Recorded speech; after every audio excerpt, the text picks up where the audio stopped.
Where can I get that science water at? What store? Science water store? Oh yeah, you're good to go, by the way. Oh, okay.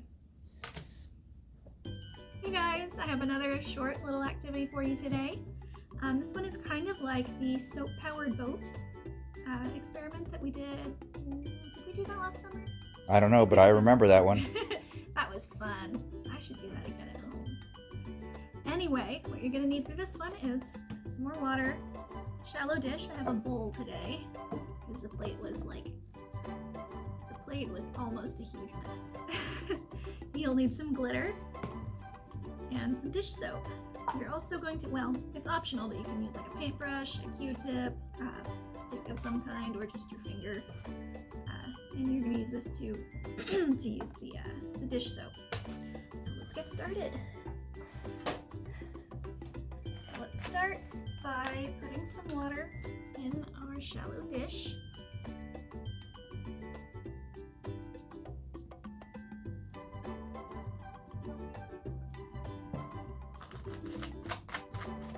And we're gonna get some glitter carefully, because we all know how big a mess glitter makes.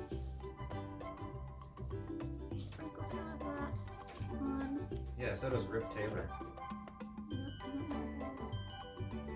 You don't know who Rip Taylor is?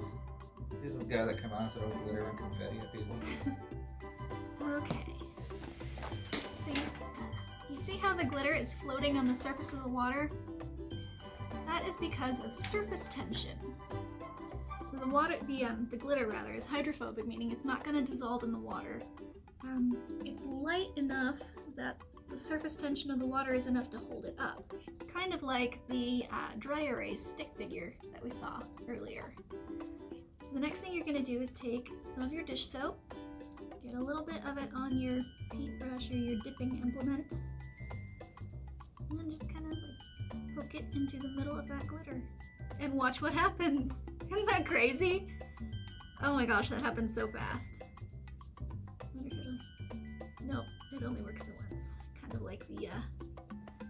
of like the soap-powered boat. But you could set it all up over again and do it. You could, yeah. You'd have to wash the bowl out really well, so there's no soap left in it. But you could do it again. So the reason that happens is that when the surface tension breaks, it pushes all of the glitter to the edges of the bowl, and the surface tension breaks because soap is a surfactant, so it breaks down surface tension, and that is why the glitter and that's why the glitter rushes to the edges.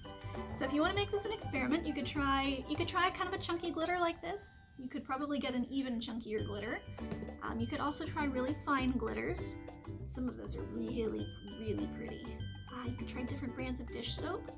You could even try dissolving some bar soap into kind of a mushy goo in some water. Like if you put it through a cheese grater and kind of make it into a powder and then soak it for a while, it'll probably turn to a mush. You could try that. You can also try, you can try like hand soap. I'm sure that would work too. But you can try that out and see what happens, see if it makes a difference. Bye.